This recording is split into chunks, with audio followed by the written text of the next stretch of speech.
Hello dear students, welcome to my channel BK Munna Lal. आज मैं आपको 12th English prose book Flamingo के lesson 7 the interview part second से long answer type question discuss करने वाला हूं। यदि अभी तक आप मेरे चैनल पर नए हों तो चैनल को सब्सक्राइब अवश्य कर लें, जिससे आप मेरे आने वाले हर वीडियो का नोटिफिकेशन प्राप्त कर सकें। आइए शुरू करते हैं long answer type question from the lesson the interview part second. Question है, what made the American publisher think that the novel the name of the rose wouldn't sell in America.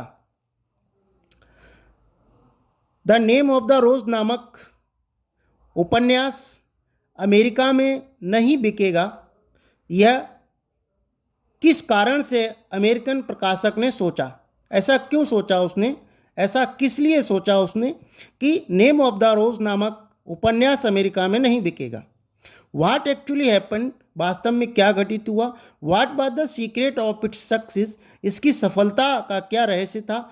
और करके क्वेश्चन आता है, what is the reason for the huge success of novel the name of the rose according to Umberto Eco. Umberto Eco के अनुसार the name of the rose नामक उपन्यास की महान सफलता, विशाल सफलता का क्या कारण था। आंसर है, the American publisher loved the book the name of the rose.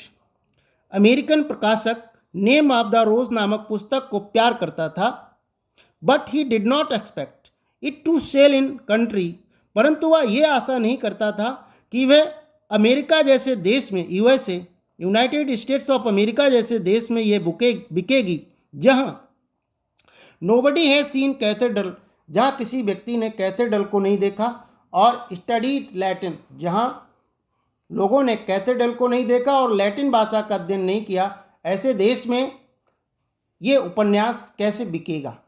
The reason was that the novel dealt, और उसका कारण ये भी था, the reason was that the novel dealt with subjects such as metaphysics, theology and medieval history.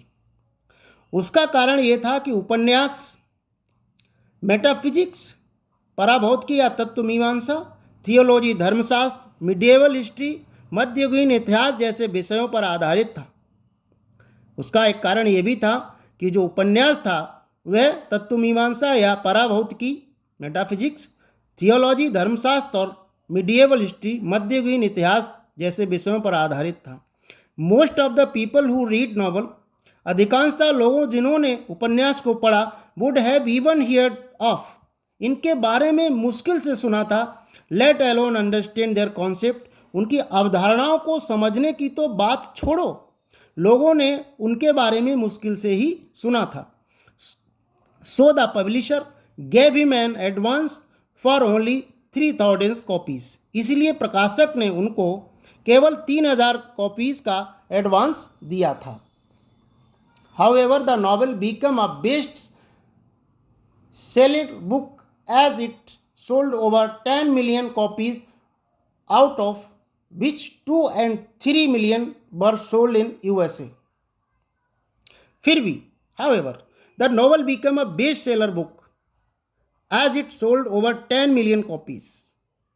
फिर भी ये किताब सबसे अधिक बिकने वाली किताब बनी, जिसकी 100 लाख कापियाँ, 10 मिलियन, 10 लाख कॉपियाँ बिकी, आउट ऑफ भी जिसमें कि 2 और 3 मिलियंस, 20 या 30 लाख कॉपियाँ were sold in USA alone, केवल अमेरिका में 20 या 30 लाख कॉपियाँ बिकी। कुल 100 लाख कॉपियाँ बिकी, जिसमें से 20 या 30 लाख कॉपियाँ केवल अमेरिका में बिकी।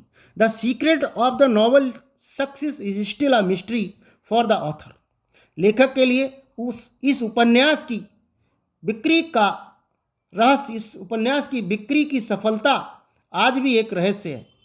अ lot of books have been written about the medieval past before this novel, इस उपन्यास से पहले बहुत सारी किताबें मध्ययुगीन इतिहास के बारे में लिखी गई थीं, मध्ययुगीन भूतकाल के बारे में लिखी गई थीं। He thinks that if he had written this novel 10 years earlier or 10 years later, it would not have had the same success. वह समझता है कि अगर इस किताब को 10 साल पहले या 10 साल बाद लिखा गया होता तो उसे इतनी सफलता नहीं मिलती। अब कंक्लूडिंग स्ट्रेंजा के रूप में हम देखते हैं, the way the book storm the literary world once it was out surprise everyone. जिस तरीके ने इस पुस्तक ने साहित्य जगत में तहलका मचा दिया, इससे हर व्यक्ति आश्चर्यचकित था। Even though it contain somewhat heavy reading, यद्यपि इसमें कुछ भारी विषयों पर का अध्ययन समाहित था, भारी विषय दिए हुए थे, कठिन विषय दिए हुए थे। The book attracted a mass audience and Eco became a famous novelist rather than an academic scholar the world over.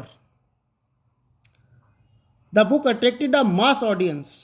समूह में श्रोताओं को इस पुस्तक ने आकृष्ट किया और ईको पूरी दुनिया में एक शैक्षिक विद्वान की अपेक्षा एक उपन्यासकार के रूप में पूरी दुनिया में प्रसिद्ध हो गए। एक शैक्षिक विद्वान की तुलना में एक उपन्यासकार के रूप में पूरी दुनिया में वो इको प्रसिद्ध हो गए। आशा है डियर स्टूडेंट ये वीडियो आपको पसंद आया होगा। पसंद आया हो तो लाइक कीजिएगा, शेयर कीजिएगा और वीडियो के अंत में डिस्क्रिप्शन बॉक्स में मैं इस चैप्टर के शॉर्ट आंसर टाइप क्वेश्चंस की लिंक दे दूंगा। वहां जाकर आप उनको तैयार कर सकते हैं, उनका लाभ ले सकते हैं। Thanks for watching.